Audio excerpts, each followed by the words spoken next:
At 6:03 a.m., the sound of splintering wood cracked through the thin dawn air like a gunshot, and I damn near spilled my coffee shot up from my porch chair, heart pounding, because around here there's only one person bold or crazy enough to tear down a man's fence at sunrise, and that's Karen from the HOA. I mean, this is the same woman who believes a clipboard and a power walk can beat out land deeds older than the county courthouse. You know what I mean? Yeah, that happened. I watched her roll in with a rented excavator, three guys in reflective vests who looked like they'd rather be anywhere else, and that smug look folks like her wear when they think they're about to break something sacred and call it just doing their job. But I didn't yell. I didn't run. I just stood stretched like I'd been expecting her all along and strolled to the big steel gate on the far side of my pasture, the one with double locks and those state wildlife permits, hammered right where she'd see them. I swung it closed, slow and heavy, let the iron pin clang home loud enough to echo clear across the land, and dialed a single number. That's when up on the ridge, all 200 bison lifted their heads in unison, dark shapes breathing clouds into the cold air, and even the earth seemed to shudder. I grinned across the busted fence at Karen, but she didn't return the favor. She honestly thought she was about to win some war over a few feet of boundary. But the truth is that battle started months back and she was already losing. Let me back up a sec. About 3 weeks before this mess, Karen came stomping up my gravel drive, waving a cease and desist from the HOA, trying to tell me my fence violated neighborhood aesthetics. My ranch sits a mile outside their jurisdiction, but you try telling her that. She threatened fines, sent fake inspectors, lit up the town Facebook page, painting me as some menace. Me, I kept calm, documented every threat, and filed counterclaims with the county. When that didn't rattle me, she tried the sweet approach, showed up with store-bought cookies and syrupy compliments about my livestock, like she thought a rancher could be bribed for a box of stale snickerdoodles.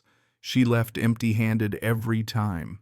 What she never guessed was behind the scenes I'd been working with state officials and conservationists to move in a herd of protected bison, my ace in the hole. Those animals, every one of them, were legal permitted, and their presence made my land a protected habitat. You tear down that fence, you're not just breaking wood, you're breaking state law. But Karen, she was telling her HOA board she'd gobble up my acreage, flip it to a developer, and get her name on a row of shiny Lakeview condos. Claim the sheriff was her cousin, the county board owed her favors. Folks like her always think the rules bend for them.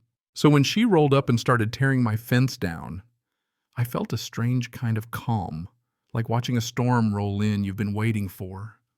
The sun was barely up, clouds painted pink and gold, the bison up on the ridge stirring like a brown tide, and Karen's crew hauling away splintered boards.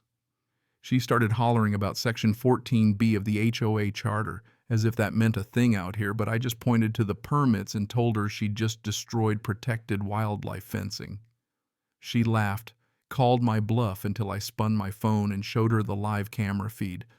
200 bison right there, eyes glinting like a scene out of an old western.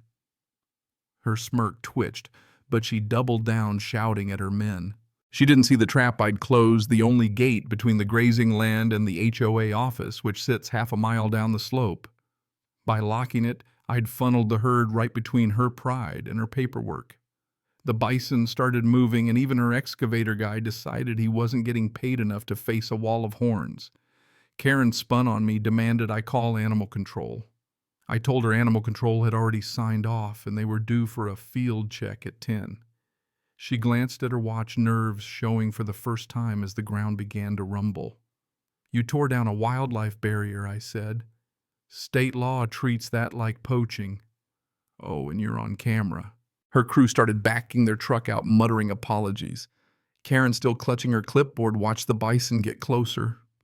Close enough you could smell their breath on the wind. The truth is that fence was the only thing between her big plans and a wall of muscle, and now there was nothing stopping the herd but a few signs and a lot of hope. I'd counted on it. I'd been stacking evidence drones, permits, notarized surveys, because this wasn't just about a fence, it was about boundaries and who gets to draw them. Back at my house, I watched the inspectors roll up. Two county guys in khaki moving slow like they expected a shootout.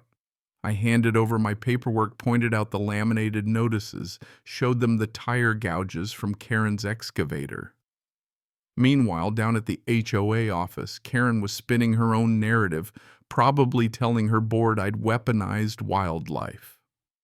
One of her own people who hated her power plays texted me a photo of her pacing the conference room on the phone, looking every bit as desperate as she sounded. By midday, the inspectors filed a citation not against me, but against the HOA for destruction of a protected barrier.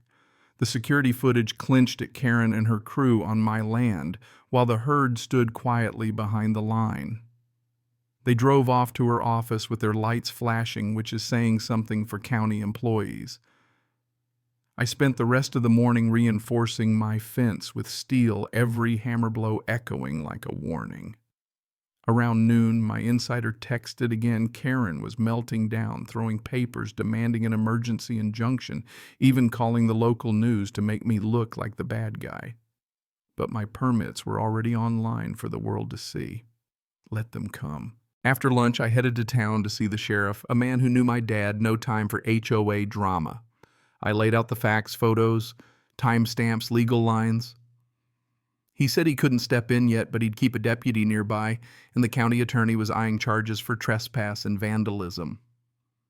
On my way home, I passed Karen, her SUV flying gravel, headed for the courthouse, not even looking my way.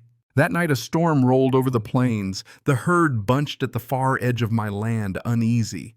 I sat on my porch, notebook in hand, mapping out the next week.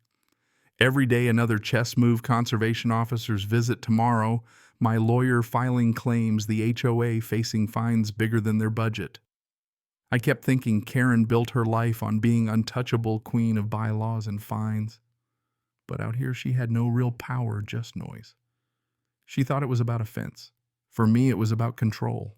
The rain hammered the roof, the herd shifted in the dark. Down at the office, Karen and her lawyers would be drafting letters, spinning tales. But thunder doesn't care about charters. Water doesn't care about meetings. My gates were locked, cameras rolling, permits sealed in waterproof sleeves. Tomorrow she'd try again, maybe more workers, a late-night injunction, a fake animal control complaint. I was ready. Every document backed up, every fence, double-marked every escape route for the HOA, narrowing with each blunder. Next morning before dawn, I walked the fence line, checked every lock, every camera, while the bison grazed silent shadows in the mist. My phone buzzed. My informant said Karen was plotting sabotage, promising to end my wildlife stunt before week's end. I spent the day setting traps, not steel, but evidence. Mics on the road trail cams aimed at the east fence, a drone charger on the porch for quick launch.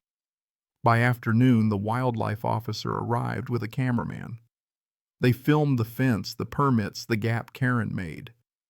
On camera, the officer explained that her removal of the fence was a serious violation of state law. Meanwhile, my insider tipped me off that Karen planned to cut my cameras that night. I doubled security generator backup, DVR, heavier locks, a cattle grid set deep enough to trap any truck in mud. At dusk, the news crew left the herd clustered in the pasture, the rhythm of battle shifting. Now Karen was reacting to me, not the other way around.